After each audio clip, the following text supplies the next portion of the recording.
Hello guys, today we are discussing what is the abstract class in C++. क्या होता है abstract class C++ में? abstract class कैसे called होता है? क्या ऑब्जेक्ट की प्रॉपर्टी होती है? क्या बनाना पड़ता है हमें ऑब्जेक्ट बेस क्लास का या ड्राइव क्लास का? ये सारी जानकारी मैं आपको देने जा रहा हूँ। I am Sachin Bharadwaj, computer programmer.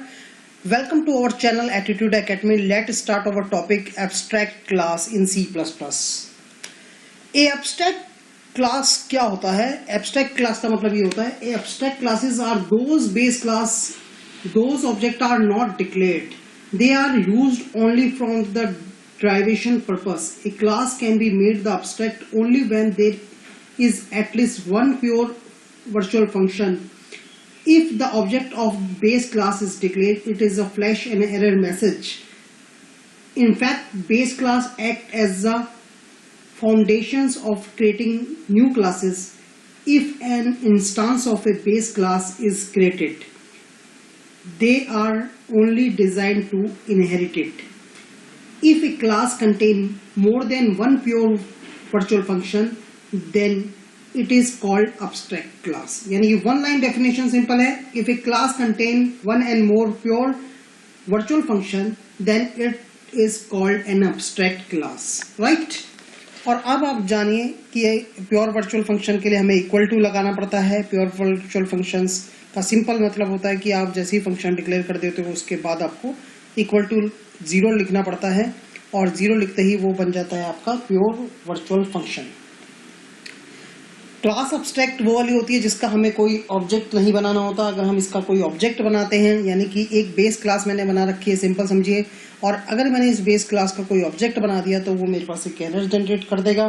तो इसलिए बेस क्लास का कोई भी हमें नहीं बनाना पड़ता ऑब्जेक्ट, यानी कि फर्दर डिक्लेरेशन के लिए ही होता है सिर्फ एक बेस क्लास जो इनहेरिट करवाता है अपने फंक्शंस को। जैसे कि यहाँ पर लिखा हुआ है virtual void show equal to 0, तो यहाँ पर ये वर्चुअल वॉइड शो जो बना हुआ है ये प्योर वर्चुअल फंक्शंस बना हुआ है। फिर उसके बाद जैसे ही आप यहाँ पर शो देखते हो तो यहाँ पर एक मैसेज आया हुआ है, फिर यही फंक्शंस आपका इसमें बना हुआ है। तो जब भी हमें इसे कॉल करना पड़ता है तो हम इसको एक पॉइंटर्स बना सकते हैं बेस क्लास का और ड्राइव क्लास का डी, लेकिन जैसे मैंने यहाँ पर बेस बनाया है बी तो ये कॉल नहीं होगा क्योंकि आपको इसका कोई नहीं बनाना है ऑब्जेक्ट, यानी कि बेस क्लास का कोई भी आपको ऑब्जेक्ट नहीं बनाना है। मेन चीज़ ये ध्यान रखनी है। और ड्राइव क्लास का आप ऑब्जेक्ट बना सकते हो और उससे आप कॉल कर सकते हो अपने फंक्शंस को। अब बात आती है कि virtual and pure virtual function का क्या डिफरेंस होता है। Virtual function are declared with the keyword virtual at the start of declarations of function. Pure virtual function is declared as, अगर आप किसी भी फंक्शन के बाद इक्वल टू 0 लिख देते हो, virtual function name and function argument equal to 0, तो that is called the pure virtual functions. ये सिंपल सा डिफरेंस ये था पहला। Virtual function make its class is the polymorphism base class. The derived classes may override the virtual function and redefine the behavior. Virtual function called from the base class pointer and reference will decided on runtime, which is called runtime binding. Pure virtual function provide the similar functionality as the virtual function. Apart from the pure virtual function make the class abstract class. It means if a class have the pure virtual function, the class cannot instances, only the references or pointer can be created on such as class. इस तरह से आप देख सकते हो एक shape नाम की मैंने क्लास बनाई है और shape class is the base class और इसके अंदर मैंने एक प्योर वर्चुअल फंक्शन बनाया है और कुछ मैंने सेट विद, सेट हाइट, ये मैंने फंक्शंस लिए हैं, मेंबर फंक्शन। इसी तरह से रेक्टेंगल एक ड्राइव क्लास बनाई है, इसके अंदर शेप को इनहेरिट करा है और उसके अकॉर्डिंग मैंने कैलकुलेशन करी है यहाँ पर विड्थ इनटू हाइट, और यहाँ पर width into height divide by 2 एक गेट एरिया निकालने के लिए है, ये वाला भी एक गेट एरिया निकालने के लिए है। तो इस तरह से आप देख सकते हो कि यहाँ से जब मैं कॉलिंग कर रहा हूँ रेक्टेंगल रेक्ट, तो ये किस तरह से काम करेगा। और रेक्ट विड्थ जाती है, यहाँ पर हाइट जाती है, और फिर इसके बाद यहाँ से जब कॉलिंग हुआ है ये फंक्शंस, और इस कॉलिंग होने के बाद आप देख सकते हो कि यहाँ पर सेट विड्थ दोबारा से करी गई है और यहाँ पर गेट एरिया को फाइंड आउट किया गया है। तो प्योर वर्चुअल फंक्शंस ये मैं आपको लाइव इम्प्लीमेंटेशन करके दिखाता हूँ इस प्रोग्राम का कि किस तरह से मैंने चलाया है। लाइव इम्प्लीमेंटेशन अब मैं इसको ऑन C++ मैं आपको करके दिखाता हूँ इसको। और आप देखिए इस वीडियो में मेरे साथ बने रहें और एक एक फंक्शन मैं आपको करके दिखा देता रहूँ इसमें सिंपल तरीके से। बने रहें इस वीडियो में मेरे साथ। और यहाँ पर आप देख सकते हो सिंपल तरीके से। अब मैं यहाँ पर बनाने जा रहा हूँ अपना एक प्रोग्राम। तो इसको पहले हटा देते हैं यहाँ से, शिफ्ट L। और सिंपल तरीके से एक एब्स्ट्रैक्ट क्लास का एक मैं सिंपल बनाने जा रहा हूँ,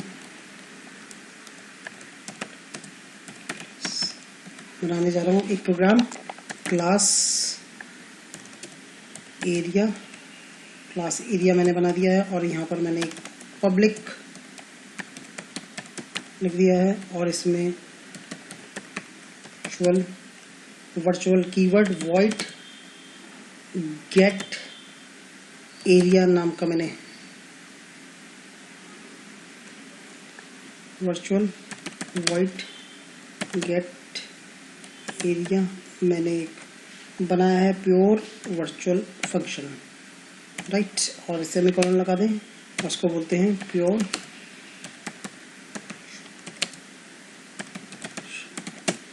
वर्चुअल फंक्शंस, राइट। तो ये मैंने यहाँ पर डिक्लेयर कर दिया है। और वॉइड डिस्प्ले और यहाँ पर सिंपल एक message, only one message, this is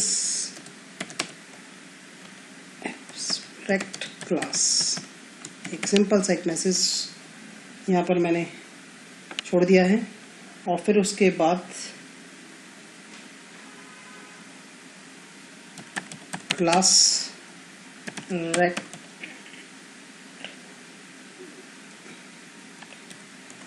rectangle और फिर मैंने पब्लिक इसके अंदर डिक्लेयर करा है एरिया को।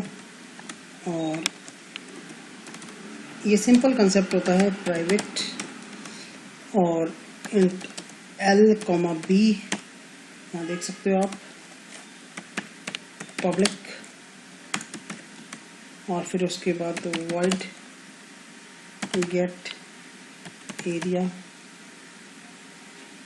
एरिया और इसी को मैं इधर इंट A1, इंट B1 के पैरामीटर्स दे रहा हूँ। और एक लिख देता हूँ मैं इसमें इंट R और L = A1, B = B1 यहाँ पर दे दिया गया है। और R = L × B लिख दिया है। और फिर उसके बाद Cout R दे दिया है। और इसके बाद इस क्लास को हम बंद कर देते हैं।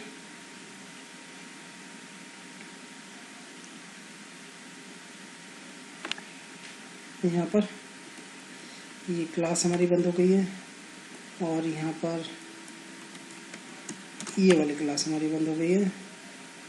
और इसके बाद मैं यहाँ पर वाइट मेन लिख देता हूँ और मेन से अपना प्रोग्राम स्टार्टअप करेंगे। CLR SCR clear screen. जैसे मैंने एरिया का A लिया, दिस इज कॉल्ड द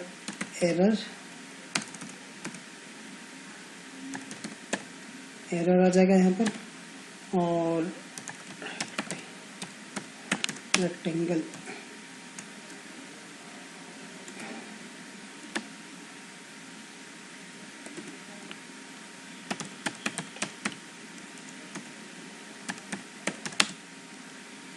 का मैंने रेक्ट ले लिया और रेक्ट डॉट गेट एरिया जैसे मैंने कॉल किया 3,4।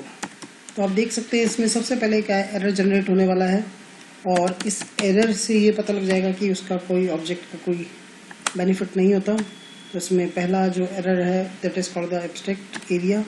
तो ये यहाँ पर कोई नीड नहीं होती इसकी, तो इसको हटा देते हैं। और फिर उसके बाद चला, यहाँ पर आप देख सकते हो इस तरह से यहाँ पर एक एरर जनरेट हो जाता है। और इसके लिए हम सिंपल तरीके से अगर मैं इसको एज ए इंस्टेंस ले लें तो शायद ये मे बी कॉल हो जाए। तो देख सकते हो आप इस तरह से ये यहाँ पर हमारे पास आंसर आ चुका है। तो ये हमारे पास एक टिप्स होता है कि जिस हिसाब से आप कॉल कर रहे हो अपने फंक्शंस को, तो यहाँ पर एज ए रेफरेंस लेना पड़ता है और उस हिसाब से ये कॉल होता है। तो सिंपल तरीके से आपने देखा कि किस तरह से मैंने ये प्रोग्राम आपको करके दिखाया है।